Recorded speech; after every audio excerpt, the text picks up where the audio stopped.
Hello, this is Lego Crave 66 here, back with another video.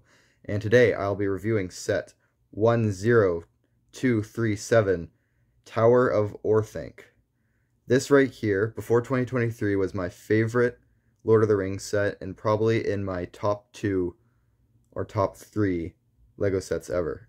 To me, it was just so ahead of its time, so many great building techniques, so many great exclusive pieces. It was just, oh, it's so great. It looks so cool too, especially from 2013. This set here, I bought a few years after it retired. I always wanted to get it when it was out, and then it retired before I was able to get it, and so a few years later, I bought it, and I've kept it in pristine condition ever since. So I'm really excited to build the set to review this set today and show you how much of a great set this is, and maybe you can consider buying it yourself. It's really expensive, and fortunately when I got it back in the day, although it was retired, I bought it for a good deal. And nowadays it could run you about $900 to like $1,000 to get this set sealed. So really, this is a great set.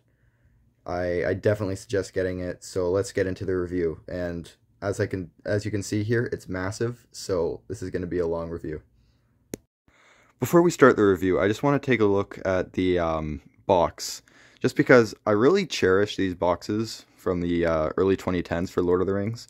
They just look so good, and like this really great artwork on it. Like, I love the background. You have the ISR and Barad-dûr back there.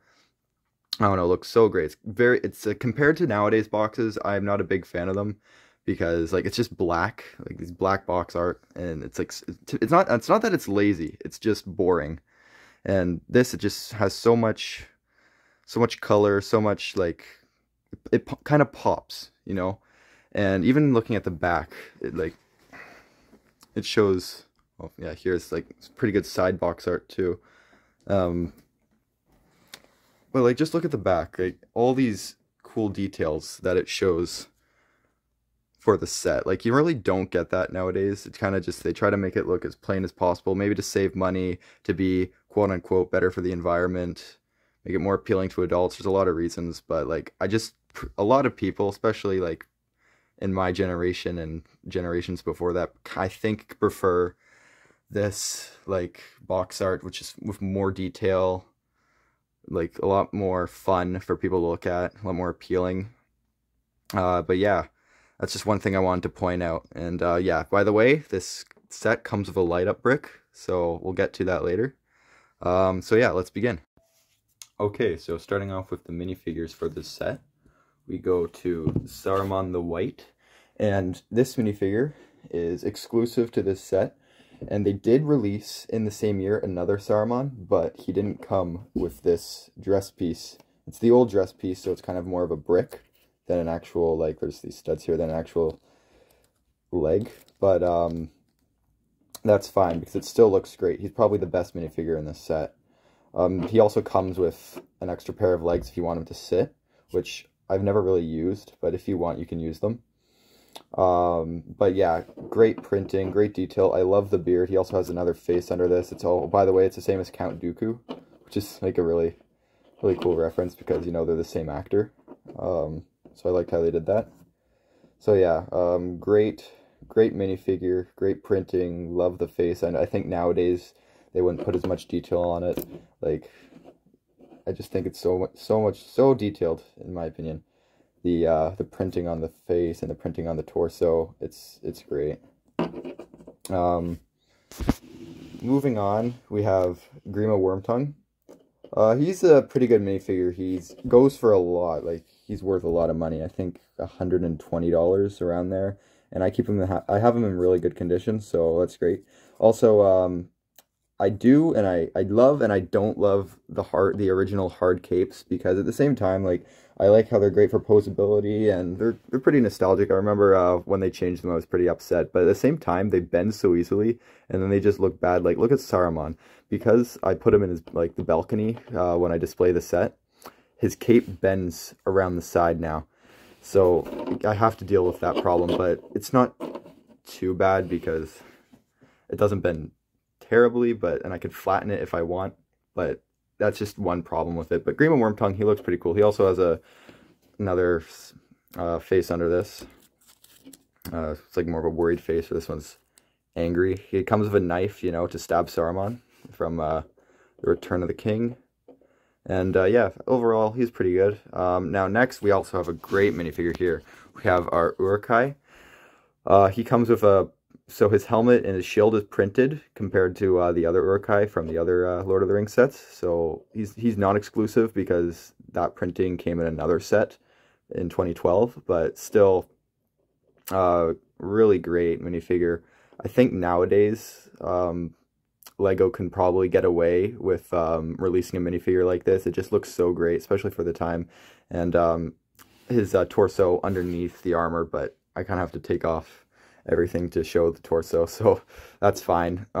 Yeah, great weapon pieces. I love the shield, I love the sword, I love the helmet, the armor. I don't know if they'd make it the same nowadays, but I think they would probably make it a little better. I know Lego right now is really good with their new molded swords, so I'd love to see a minifigure like this in the new Barad-dûr coming out in the summer. Although we haven't gotten any images yet of the orcs, but that would be cool.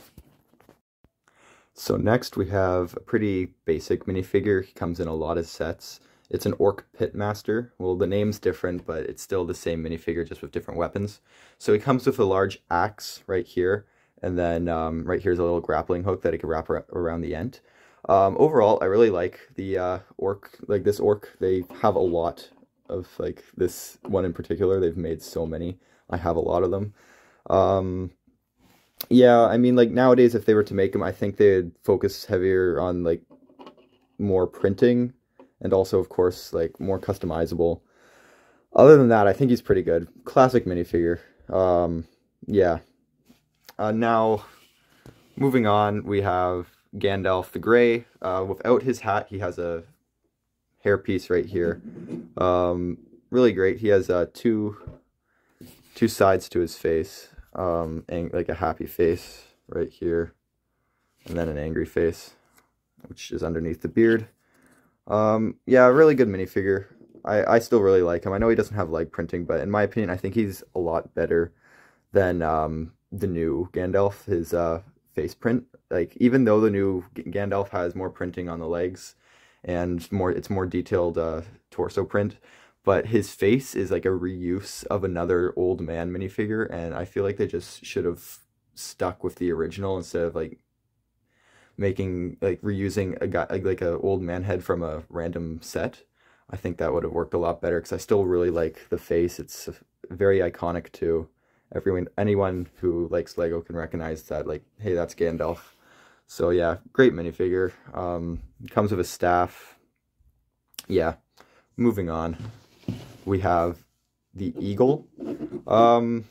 This eagle right here is, I believe it's Gwaihir. I know they don't mention it in the movies, but I've read the books. I'm a bit of a nerd. This is Gwaihir the eagle. He comes in the Black Gate, and I think also a set from The Hobbit too, as well. So yeah, it's pretty good. I know it's not really a minifigure, but it's a pretty good mold. I like the wings. I don't think, like, if they were to remake a set like this today and they added Gwaihir, I don't really think they would change much of the mold. But yeah, I think it's pretty good. I like it's a dual mold part of, like, dark brown and then light brown on the wings right here, and the eyes look pretty good with the beak. So yeah, pretty good piece. All right. Yeah, so I do wish that they made more minifigures in this set. Maybe they could have included a Merry and Pippin to go with the Ent. But, like, these minifigures are good, and especially, like, this set was more of, like, a UCS set, you could say, even though it's not labeled as one, so they focus more on the build than the minifigures.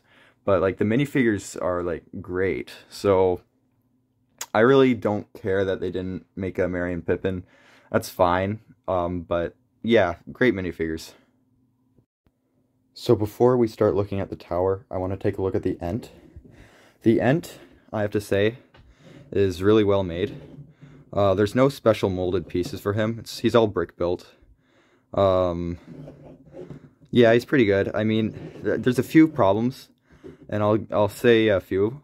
One is, this is all old brown, dark and light brown, and it's very brittle, so it's very easy to snap. I've had a few occasions where I don't even touch it and it'll snap on me. I noticed that once where I was minding my own business, sitting down somewhere, and I saw that like his leg was off, so I went to move him and I realized, oh, his the connecting pieces right here snapped.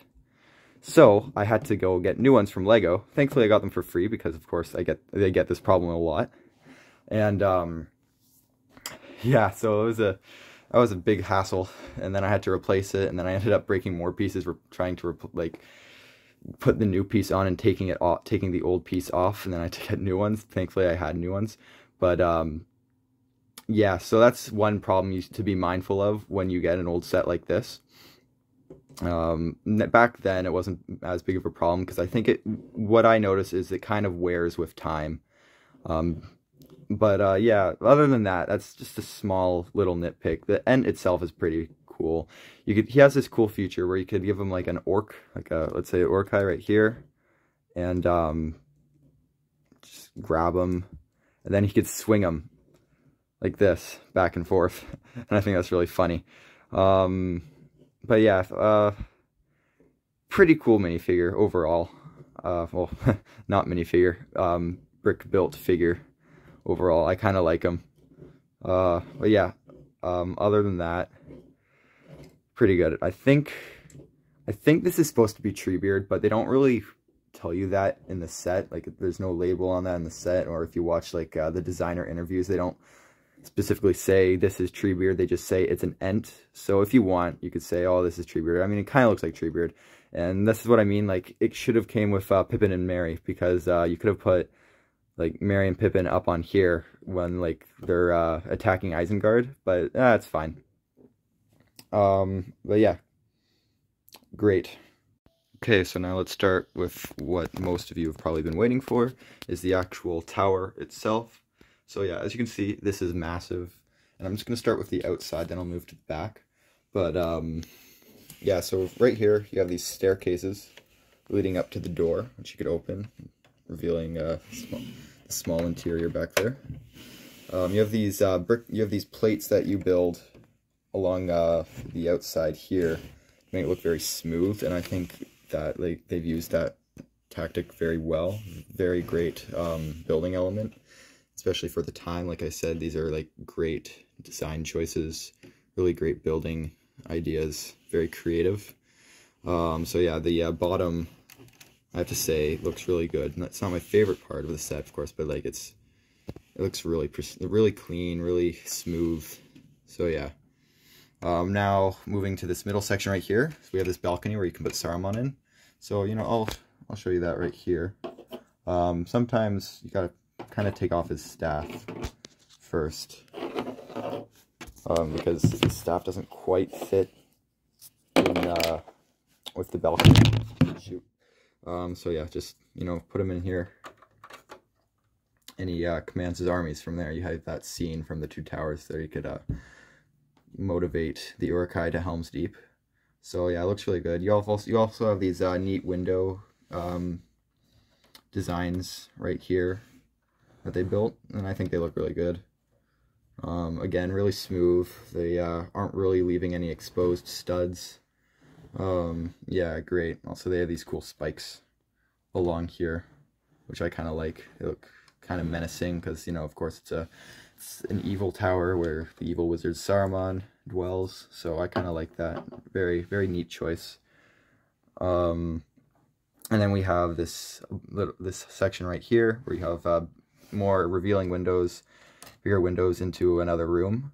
And again, I also think it looks really nice. They're utilizing a lot of these pole pieces right here to show like these bars in these windows, and I kind of like that. It looks really nice, really neat. And of course they're trying to leave as much studs as possible and make it look very smooth with a lot of like kind of layering pieces with smoother pieces, which I definitely like how they did there. And yeah, we have these upper floors here. These are two separate floors.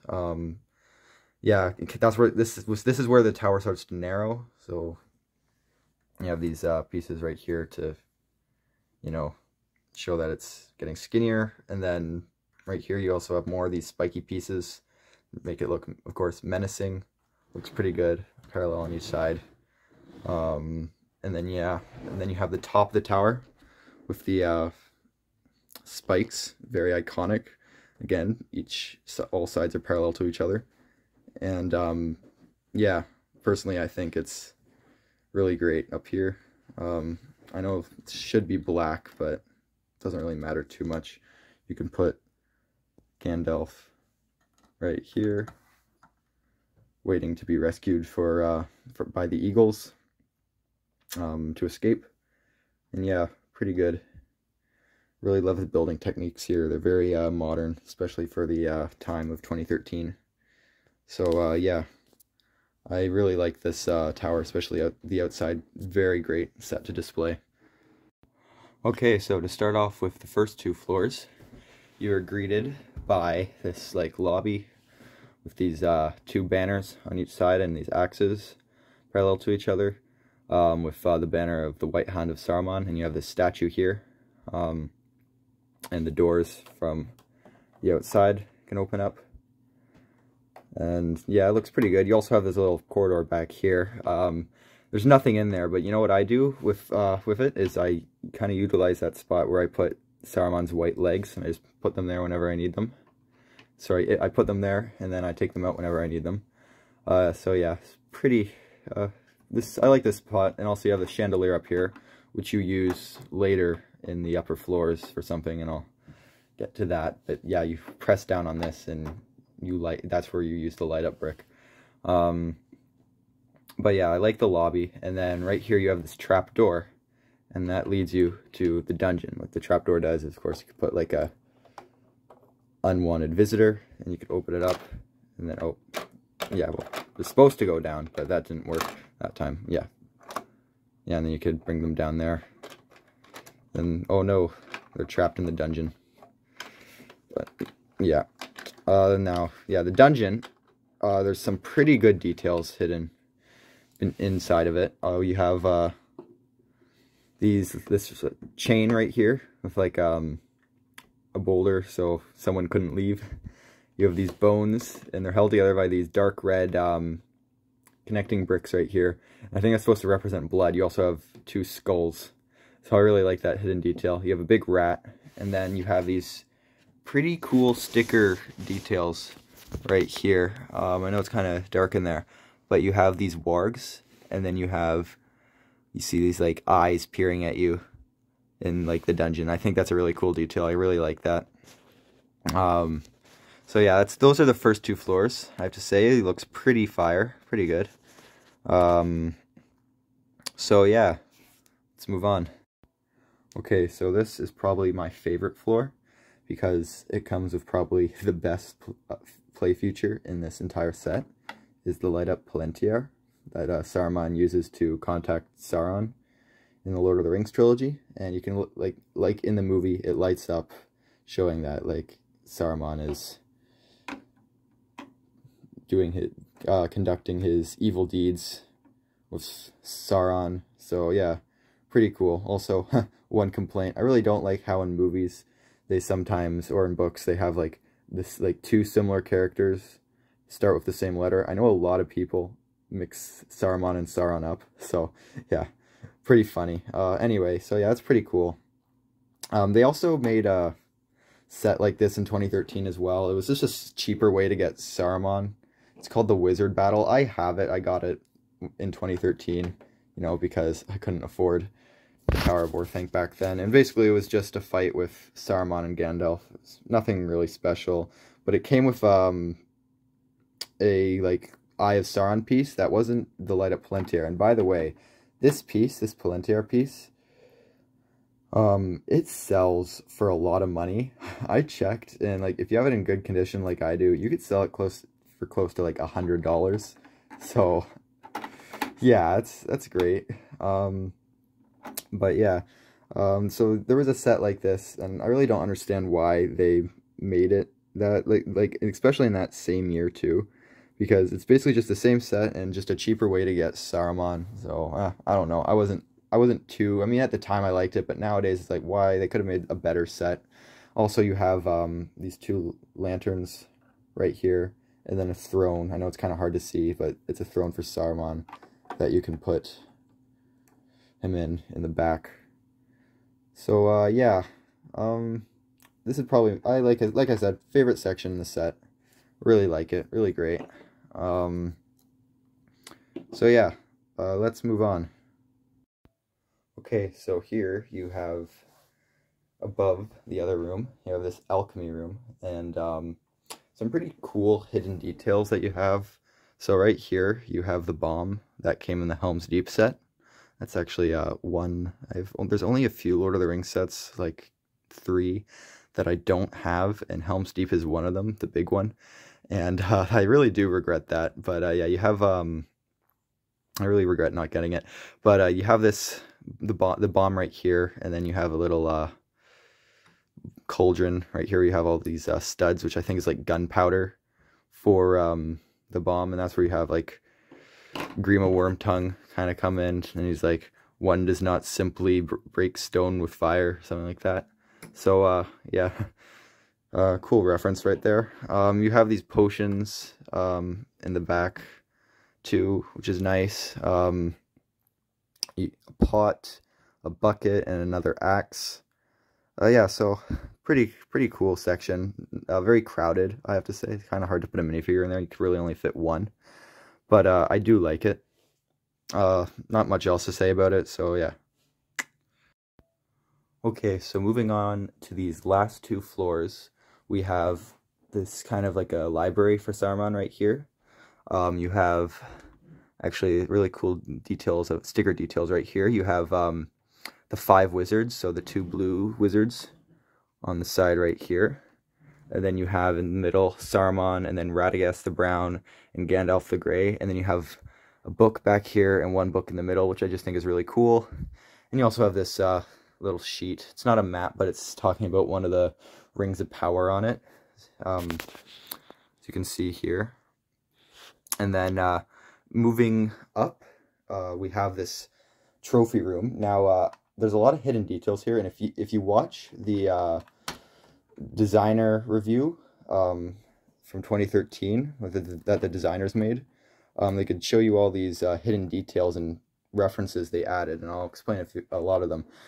So like here you have this little secret ladder that you could open up to go into this room, and in it you have a whole bunch of cool details. So you have some Uruk-hai armor, and then you have 2 keys, and these 2 keys is a reference to the Return of the King movie in the extended scene where Saruman asks Gandalf if he wants the key to Barad-dûr itself, and then the other key, of course, is to the Tower of Orthanc. And he also mentions the rods of the 5 wizards, and he has 3 of them right here because Gandalf the Grey and Saruman's staff is with them right now. But you have Radagast the Browns, you have the 2 blue wizards staffs right there, and yeah, those are really cool movie references, and also a sticker piece of Barad-dûr, the Eye of Sauron, which I'm hoping, well, I already know it's coming out in the summer this year, but I am very excited for that set. It's going to go great with the Tower of Orthanc. So, yeah. Though these 2 sections, I have to say, are pretty cool. Really nice hidden references and details in them. I love the sticker details with, like, the 5 wizards. Nice little references. I like the trapdoor, too. That's kind of cool. Little fun play feature. Yeah, a lot of, like, another thing to mention, even though this set's for, like, an adult collector, or, you know, a teenager like me, like, there's still a lot of cool play features for kids if you're, like, a kid and you're buying it. Like, you know, when I was younger, I, of course, bought it as a kid. I was 10, so. Okay, so, for the conclusion, as you can probably tell from the rest of my review, I really love this set. So, overall, I'd give it, obviously, a 10 out of 10. This is just such an amazing set. Even, like, if it was released today, it would pull, like, Lego could pull it off looking the same. No one would ask any questions, like, it doesn't look that good. Like, this set looks great, even for, like, today's standards. So yeah, I really don't think they should make a new one. I think they should just be an original set, maybe like 30 years down the line, something like that. Maybe they might be like, okay, you know what, let's make some classic Lord of the Rings sets like they do with the old castle sets now. They're remaking them with these, like making them these huge $500 collector's sets. So maybe they might do that. I mean, they're starting to do that now with Rivendell, but I'm hoping they make for the new Lego Lord of the Rings sets. I'm really hoping that they make smaller sets for like they release it by wave. Like maybe this fall they make. I would like a small Lord of the Rings wave, but if not, that's fine. I'm still pretty happy that they're gonna make Barad-dûr. I think that's gonna go well with this set, like very well. But yeah, great minifigures, great build, great building techniques, just a great overall experience with this set. I really suggest if you don't have it, you should buy it if you have the money to buy a retired Lego set. If not, just go and buy Rivendell. I'm gonna make a review of that very soon. I know it released around this time last year, so I'm gonna make kind of like a 1-year anniversary review. I'm hoping this month. Well, it's already the end of February, so I'm hoping sometime in March I'll do an anniversary review for the 1-year anniversary, and then I'm hoping I get Barad-dûr on like the first day of release. If not, I'll definitely come out with a review on it after it comes out sometime this year. But yeah, I'm hoping to do a few more Star Wars sets, maybe a few more other Lord of the Rings sets. Like I said, I have a lot of them. Not all of them. There's only a select few, I think 3, that I never got. One of them was Helm's Deep and a few other smaller sets. But yeah, great set. Definitely suggest getting it. So yeah, thanks for watching. I hope that you enjoyed. Please like and subscribe, and have a great day.